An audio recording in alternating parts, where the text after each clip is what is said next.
of me without writing it down. I thought I should try that for the heck of it. So one of them is in honor of one of my angels who's in the room today, and that is Dave McGill at the back of the room.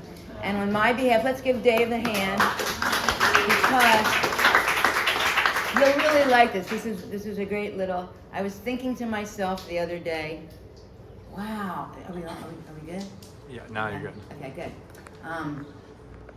I have actually a lot of angels in my life right now, like people who just love me and think about me and care about me. And I thought to myself, wow, I'm so lucky. Like everybody's dream, what they dream will come out of the mouth of their handyman or contractor. He's really my contractor, but he's redoing a really big project in my life that has me like waking up in a sweat every day. It's where all the pipes have to be taken down in your condo. I have 2 bathrooms. All the walls have to be taken down. The bathtub's taken out. Holes drilled. Everything a mess. Just like your worst fear for a woman alone without a guy to take care of things. And I said to him, I just said, oh my God, I'm just so nervous. I wake up in a sweater. This is what he said to me. Don't worry about anything. I've got this handled. Just relax. Just trust me. This is nothing. It's easy peasy. I got you. Don't even think about it. I'm going to get this done. Wow. And I was like, yay, yay, wow. Who doesn't want to hear that from the guy who's dealing with taking their whole place apart? You know? Anyway, thank you, David. Unfortunately, he's really a boat captain, and I'm not supposed to tell him he does this stuff to anyone because he's not sure he wants to really do it. Thank you, David. You have made my life peaceful. You made mine. Thank you. Okay, so that's that. We're going to pass this around, and if you'd like to put your email address, this will be recorded as it is, but we'll have it on YouTube also, so you can pass it around to your friends. Okay, so please put your email down. And I think I'm going to do one other. This is another show. I want to practice being impromptu, but it's called Sailing Down the River. Who was I telling this to the other day? I was telling somebody. I was talking. Oh, I know. It was about being a young girl and what gave confidence to me. How did I grow up having so much confidence? And a lot of my confidence came from being a pianist and learning how to do something and be accomplished at something by applying myself day after day, year after year. And so when I was 13 and 14, my father sent me to an all-girls camp in Massachusetts, and I learned how to sail. And I loved sailing. My father had always had a big boat on the Sassafras River, Chesapeake Bay area. And so he asked me when I was going to be 15, would you rather go back to camp or get a sailboat? What do you think I chose? I chose the sailboat with a jib, a second sail, and I loved this boat. It was my chance to be totally free. My parents trusted me enough. They would take off on the big 50-foot boat and go down the river and anchor at the cove, and they'd let me go for 3 hours by myself and sail this little sailboat up the river. I loved it. It felt so empowering. I was so empowered to feel the wind and be able to work with the wind and not have to be scared. I was never scared. I always knew I could handle the sailboat. And so I just wanted to say that was a really big part of who I became in my life, was being a sailor at the age of 16 and being trusted by my parents to sail by myself. So there you go. That's a good one.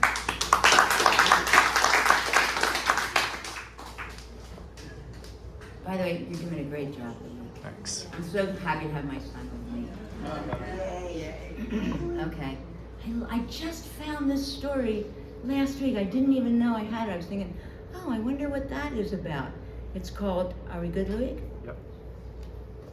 I just love this. I love things that make me feel deeply, not just regular. I don't want to feel just, I want to feel things that bring tears to my eyes. And anyway, this one's called The Tears I Never Saw. My heart feels crushed. I just got off the phone with Jimmy after not speaking with him for several weeks since our separation. I sat gazing at the green forest and the pine needles directly in front of my special parking place for my camper van along the parkway as he reported his emotional moment. It seemed like just yesterday that we had launched into our new existence after our 5-week conscious completion of our 4-year relationship in the French Alps. Oh my God, those delicious 5 weeks of no distraction, loving each other in every way imaginable with no distraction from electronics, work, or community. The love was so expansive and penetrating, laying in bed in the early cold Alps mornings, intoxicated by his man smell from under his arms, feeling his large hands caress the curves of my landscape, as he called them. That was no more.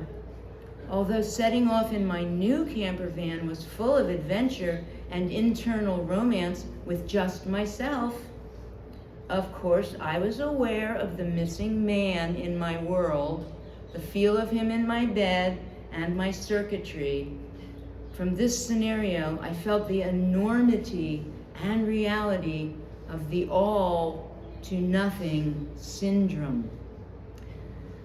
How could it possibly be so that he was sharing with me the heartbreak of having his recent several-week, new, disintegrated relationship devastate him so quickly?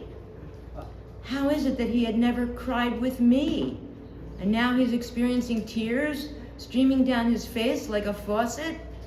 How is it that in our 4 years, I had not touched this place in his heart? Had I been kidding myself that I had truly been loved by this man?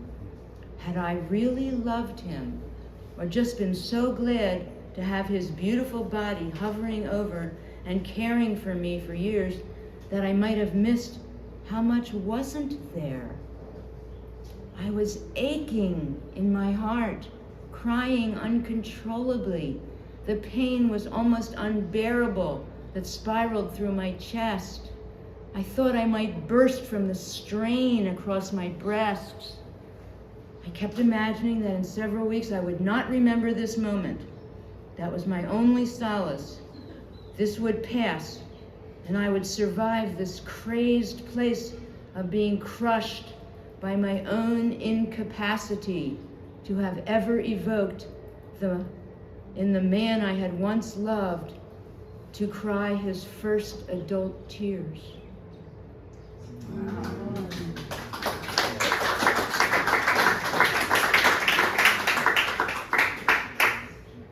Okay, 2 more. I'm having so much fun. But I want you to be able to go. Let's see. What am I doing here? I'm doing. Oh, this is a really fun one. Okay, let's do that. Let's do that one. You know, I've always dreamed of having a one-woman show. But I would have done more. I would have danced also. At my 60th birthday, do you remember my 60th birthday at Blue Mountains? And I danced with the wings. You were there. I danced with the angels. I did a whole dance. I love being in the spotlight.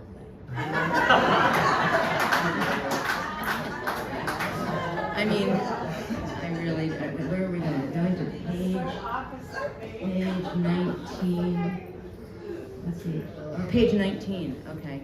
In fact, it's so amazing how I ended up on stage. My parents, in our synagogue, we had a New York director, was one of our synagogue members. And so I watched my parents be on stage all my life, because my mother sang, my father sang, and they both loved acting. And so when I was 15, my high school offered auditions for Guys and Dolls. And I thought, I know that show. I know that song. I could sing that song. I'm going to learn that song. And I got a cute little outfit. And I went on stage and I did, I love you, a bushel and a peck, a bushel and a peck, and it beats me all to heck. That song. And they gave me the role. I had never been in a show in my life, and they gave me the lead role in this show. It was like Wow. And I was great. It was just awesome. I was made to be an actress. Okay. Don't forget about Lola. And then when I was 40 years old, I tried out for Damn Yankees Lola in Aspen at the Wheeler Opera House. I had never done anything there. I wasn't in the thespian thing, and they gave me the role of Lola. Whatever Lola wants, do. Lola gets, and little Lola wants you. Make up your mind to have no regrets. Resign yourself, recline yourself, you're through. Anyway, that was fun. Freddie was there. And Jacob. And Jacob was there. Oh, wow. Okay, this is a fun one for older women. You'll appreciate this. Are there younger women in here? I don't know. Oh, younger women. Okay, let's hear it. We got Rebecca. She's a younger woman. Laura Minor's a younger woman. Okay. It reminds me when I go to Cyrus. This is another story about older people in Aspen, where I go every summer to watch the Aspen the classical music festival. When you look around the audience, everybody's got either gray hair or no hair, and you start to wonder who is going to support this school when these people die. It's like everybody's so old, but I'm not thinking about it. Okay. But the Aspen Music Festival is one of my favorite things to do every summer. This is called A Proposal is Offered. I can hardly believe it, shockingly hard to believe that I am being given a proposal to run with this fascinating guy. Am I really being wanted? Some man desiring to hook up with me? A good man actually seeing and valuing what I am? I see my value. I see what an amazing mix of special I am. But I was truly doubting that there would be some man not afraid to claim a handful like me. Yikes. I'm just barely not too much for my own self.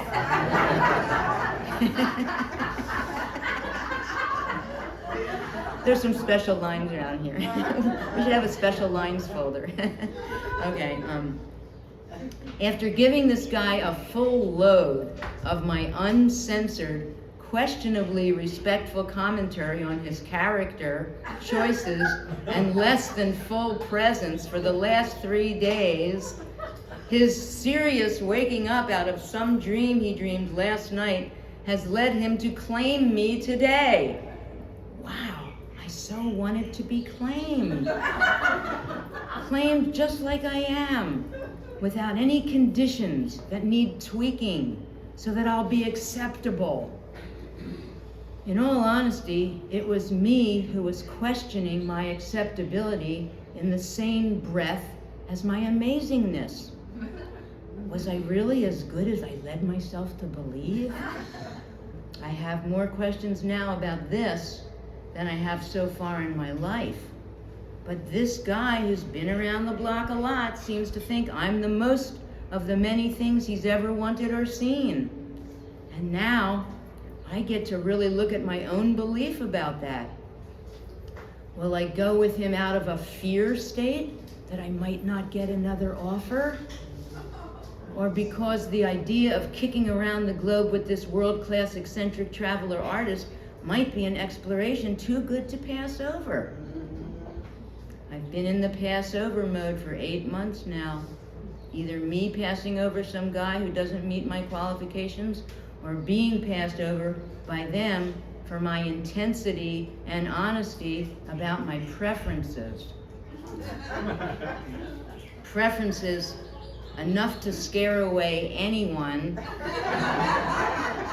with mediocre dreams or self-esteem, but not too scary for a guy who sees a far-out lady with an out-of-the-ordinary amount of high-standard preferences.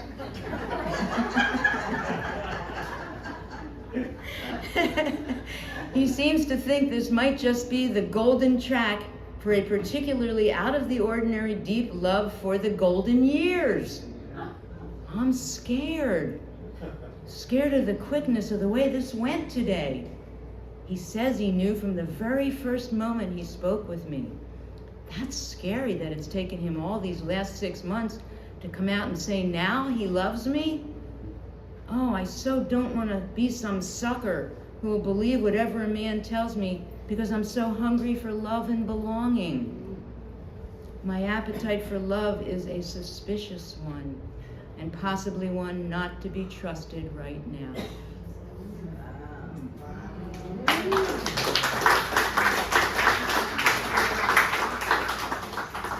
Okay, this is the last one. This is the finale piece. I'm glad you waited for it. Let's see if I can find it.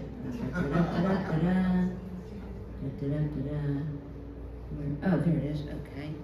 Wow, we pulled this off, or I pulled it out without an in. Oh, does anybody want to say anything just first? And anything at all? Anything at all that's rising up in you from anything?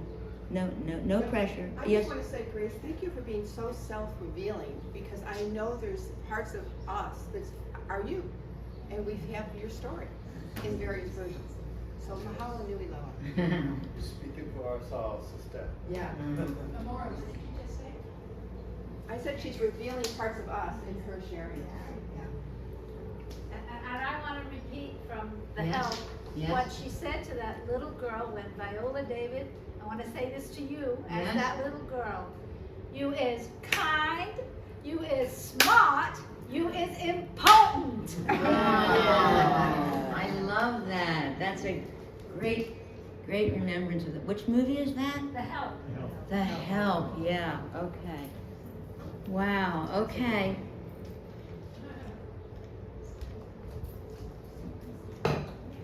I remember when Freddie and I did The Joy of Singing. How old were we then? 30. I was 33, so it was 83, 84. We did The Joy of Singing together. And Freddie was one of the big players in my personal growth decade. Freddie and I lived in Los Angeles, and we were growth companions.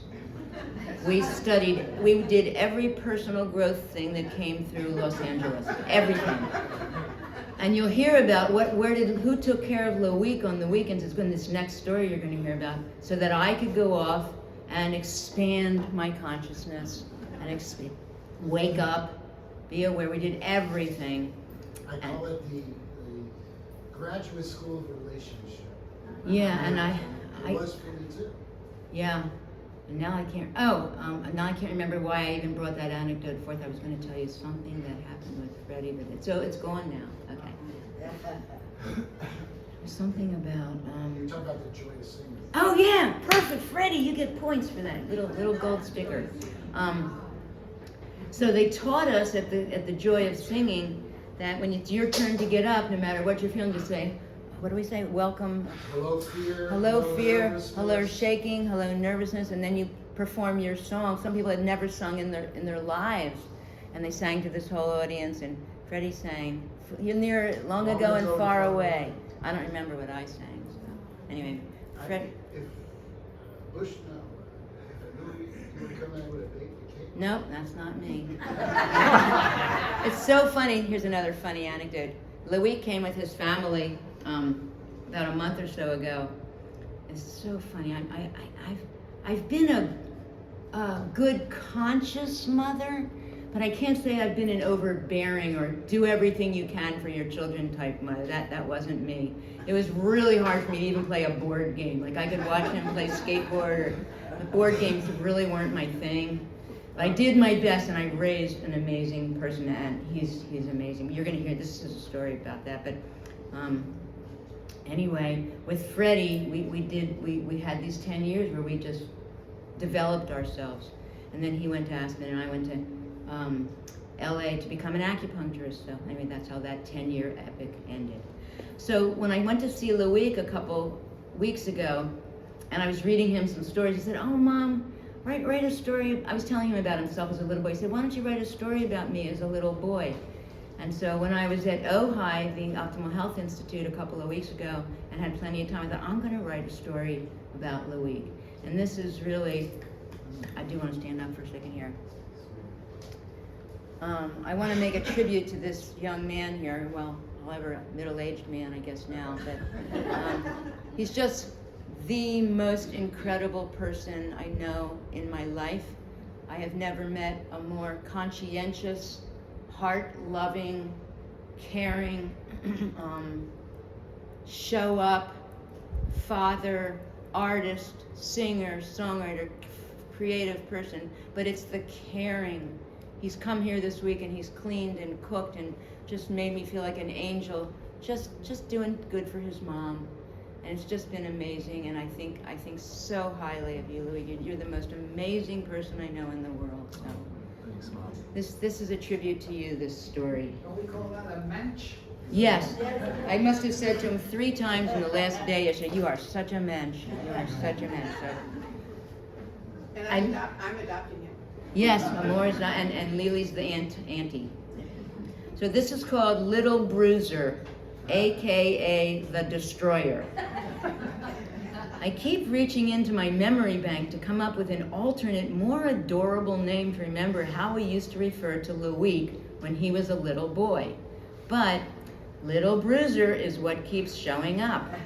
And for good reason. He was a full-on, over-the-top, no end to his boundless energy youngster who could run circles of fun-loving playfulness around all the other kids on the block. The Bruiser name pertained to anything that he could bang, bump, or run into forcefully with little or no regard for outcome. That was the magic formula that simply delighted him in a way that is impossible to explain. I can see plain as day our old rented wood-floored house in Inglewood, Los Angeles. Yes, the very same house in which he regularly and cleverly deposited his daily chewable vitamins behind the old tattered couch, of which I discovered hundreds of 2 years later when we moved out. Oh, that was such a funny thing. You could only laugh. It had a strangely designed living room with a wall in the middle that stood between the bedroom hallway and opened on the other side. This gave Louis a fine circular drag strip where he could speed around lap after endless lap until either my nerves gave out or he collapsed in a pool of sweat. His ideas were endless of how to optimize the maximum screech, speed, and wall-banging potential on his little yellow plastic 3-wheeler. After about 30 to 40 of these laps, his face would turn bright red and he'd be sweating profusely. Sometimes he would refuse to stop, no matter how much I pleaded, and I would have to barricade him into his room to spare me from strangling him. It was the better of the 2 options. In reality, there was another name that we often called him, and that was the Destroyer. He was fully and wildly fond of destroying anything destroyable.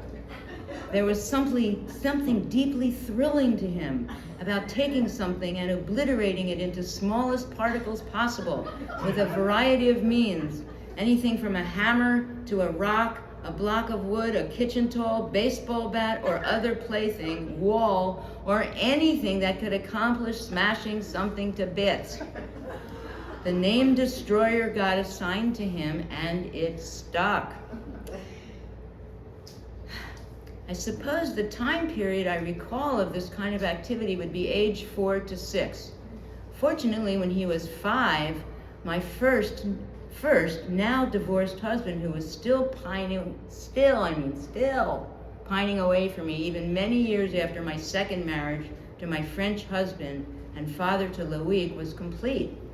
He fled to Los Angeles from Philadelphia to escape and seek refuge from the mafia, who were after him for some shady business deal he was escaping. I told him he could sleep on my couch for a while. He stayed for 9 months and ended up developing a lifelong bond with Louis. He watched over Louis like a second father and assisted my single mother challenges in more ways than I can enumerate. I think that Mitchell sensed that his bond with Louis was a way that he could eternally cement his bond with me. I had just begun a new career as a massage therapist, and Mitchell would watch him while I had appointments. It allowed me to launch a new way to provide for us that was invaluable at the very stage of beginning something new. The two of them were almost inseparable for many years, and when Michel, Loic's dad, returned to Los Angeles from France, the three of them hung out together, attending Loic's soccer games, going to movies and restaurants, and being three fellows doing the world together in a way that was most endearing and rare. So the destroyer continued to flourish energetically. Mitchell would also find things everywhere that Loic could smash to bits. It was such a thrill for him that I came to pay astute attention to anything in my sphere of awareness that could no longer be something usable, so I could save it for him to destroy.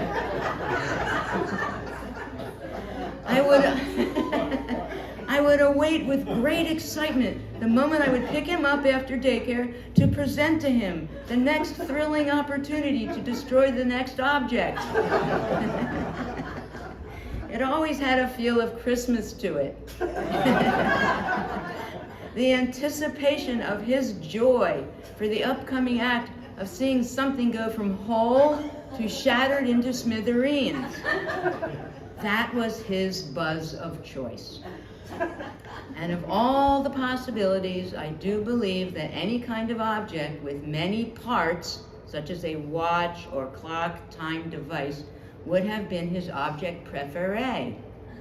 He would settle for Lego constructions if the obsession went too long without satisfaction.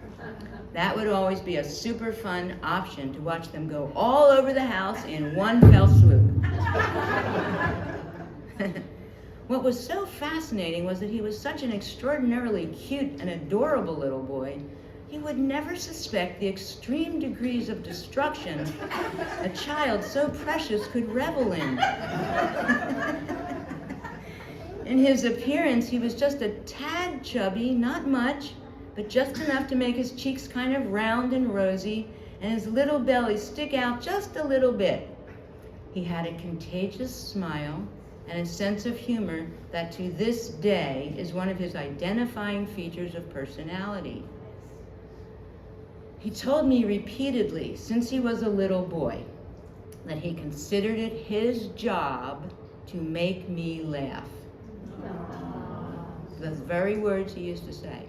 Sometimes he was able to win my heart with some hilarious, funny face or sound and successfully evoke a laugh out of me, even at times when I felt stressed out or out of sorts from life itself as a single working mom.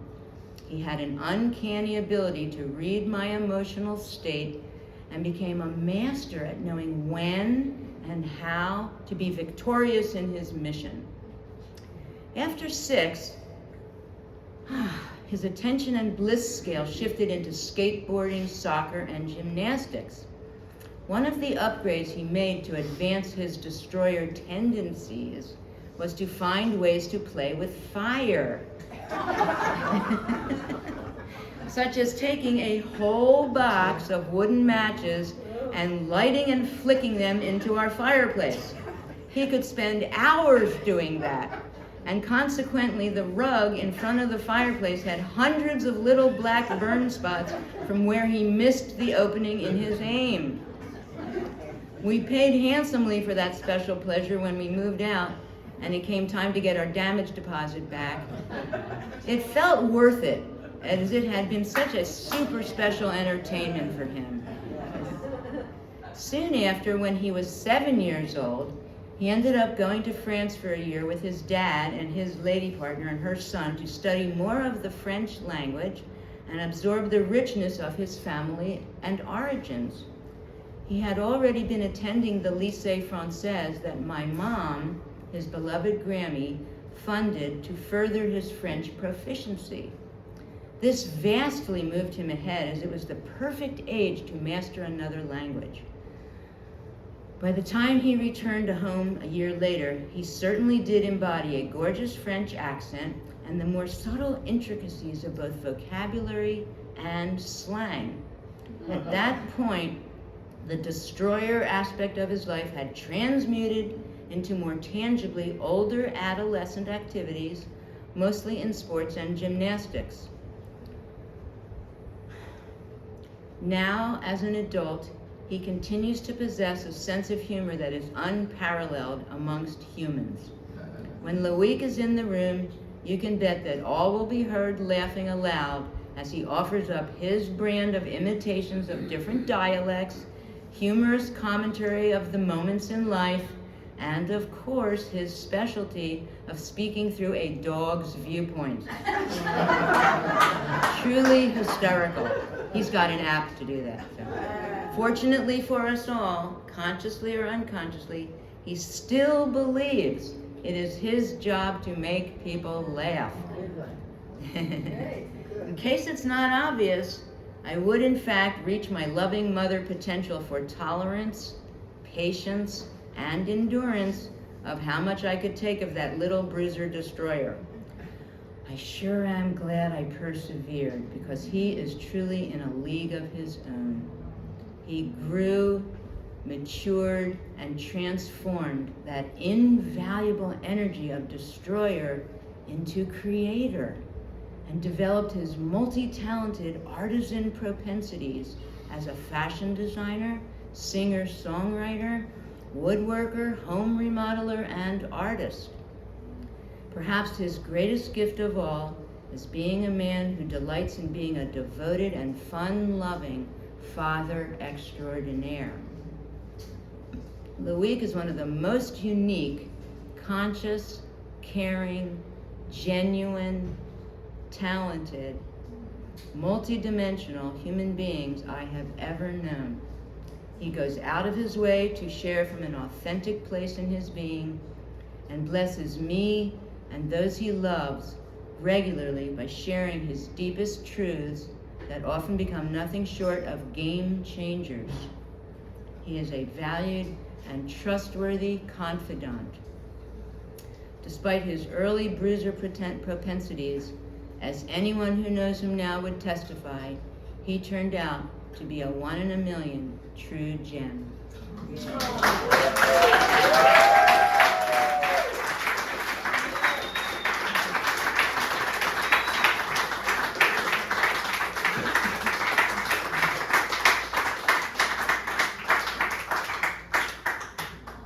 So,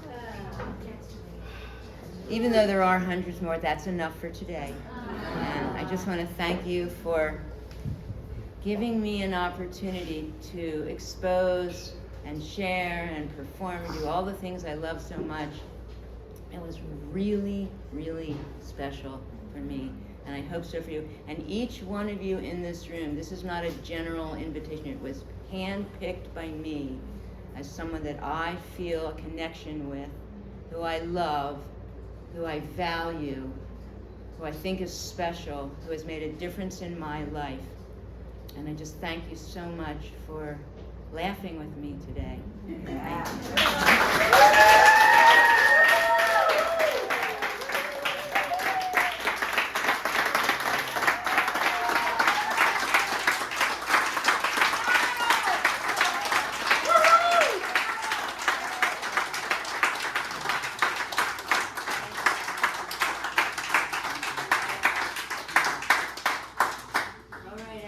God bless you. Have a beautiful rest of your day. I love you, and hopefully Paul's going to help me make this all happen, because there's really lots more goodies.